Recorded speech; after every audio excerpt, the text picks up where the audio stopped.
So ayan mga kadodong, tayo ngayon ay nasa pang-apat na nakabanata dito sa apat na kabanata.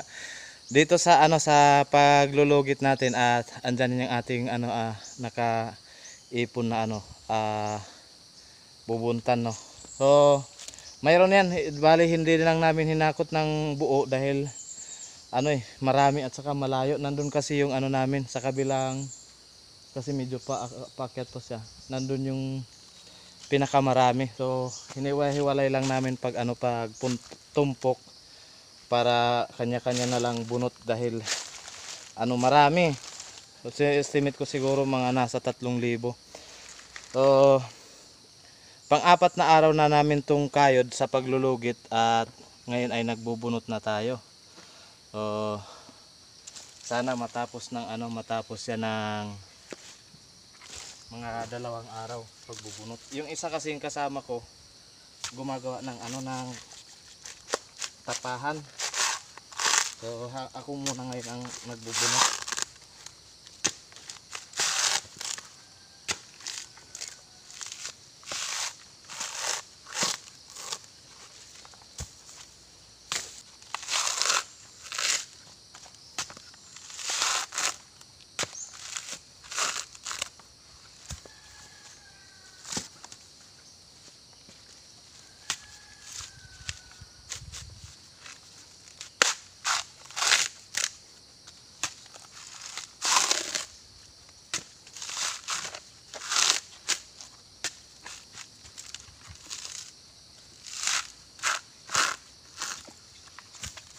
Tayo ay tumigil muna pansamantala dahil meron akong manok na nandito sa kulungan. So pinapakondisyon natin yan. Kailangan natin paliguan at tayo ay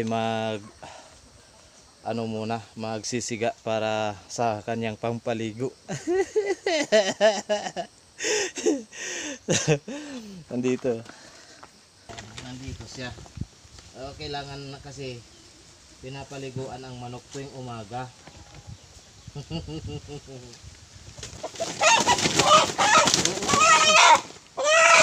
Hipos.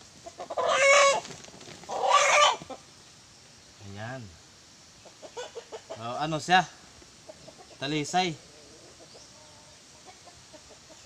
Magandang lahi din to kasi siya. Pangkawali talaga. Ang laki nito. Ayan sa mga hita pa lang mga kadodong ang lulusog. Maganda sana matangkad. Di ba? Kaya lang kailangan natin tong paliguan ng mainit na tubig. Kasi nilalamig eh.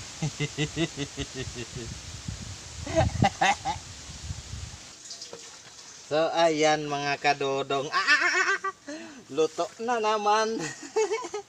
Mga kadodong, tayo ay kakain na dahil halika na Dan.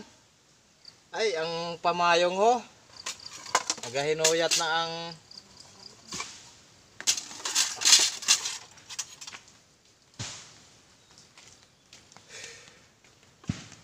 tayo ay halika na, kumain ka na ma.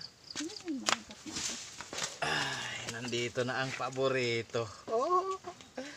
Ito. Tumbay. Bakit pagka namumutla siya mga kadodong, yung pamalong Kailangan natin ng sabaw dahil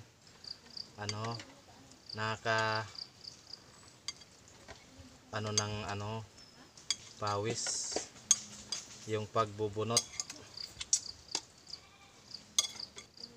Mayroon pa tayong naiwan na 2 talisayin. Pakondisyon naman natin yun para malaman-laman. Mga 3 araw.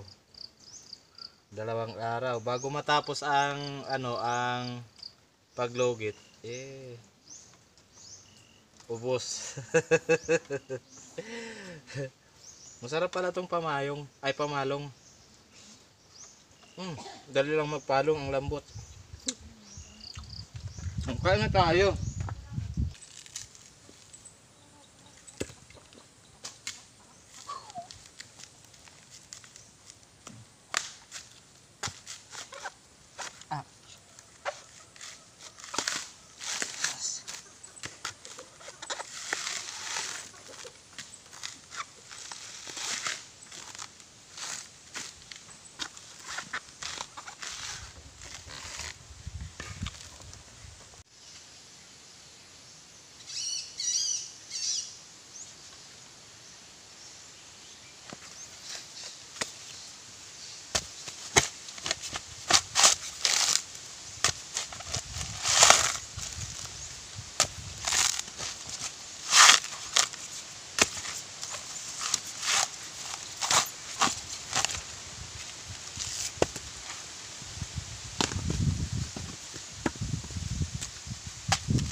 Yun doon ka bo.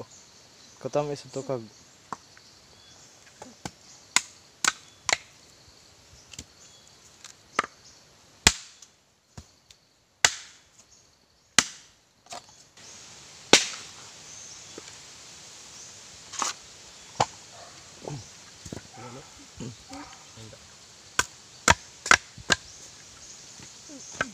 What is this?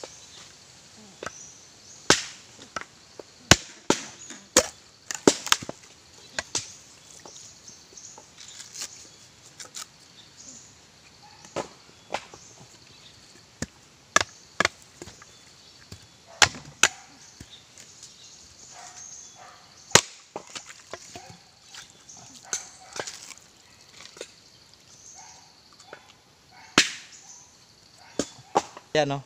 Kabuling-buling na ni Dodong kay nagtapa. So andito yung mga kasama natin na nag break time. Non-break. Nag-umpisa na silang magtanggal sa bao. Sila. Happy Fiesta. Ay, taya. Nakabudlay galiin nga pangabuhi sa kalibutan. Mahirap palang mabuhay sa Pilipinas. Barato ang logit.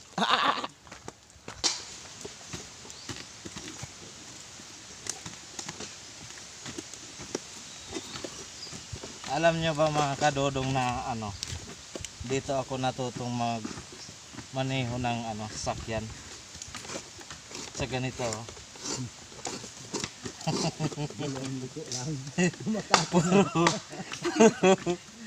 Puro liko lang. Walang kaliwaan. Puro kanan lang yung puro kanan ang ikot. Puro kanan ang ikot ng manibela. Walang kaliwa.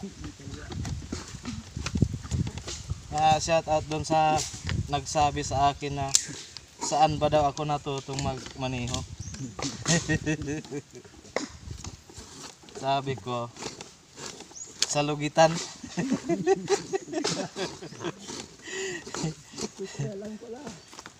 Puro kanan lang yung ikot.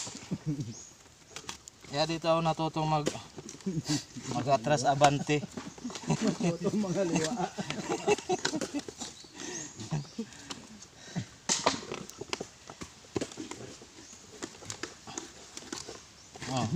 Atras naman. Bante. Puro reverse.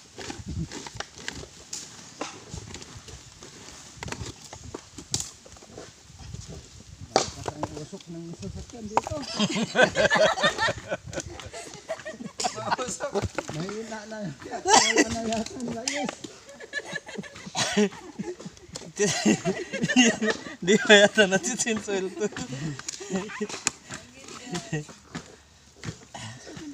Malakas ang usok. Hindi na mo ba yan? Pagdating dito sa palhi. Amoy buhangin. Amoy usok na.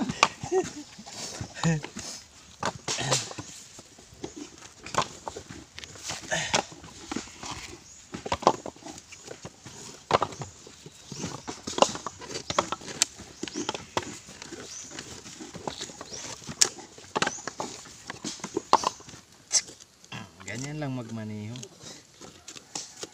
Kanan, kanan.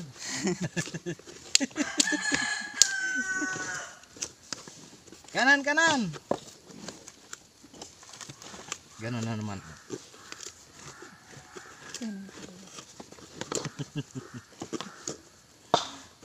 Walang katapusan.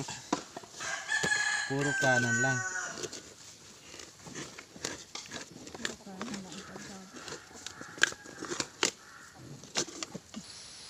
Ayan mga kadodong, at tayo ay araw-araw ngayon ng Martes.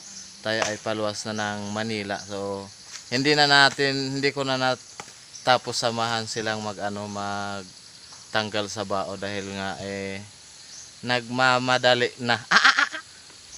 O iwanan na lang natin na sila na ang bahala.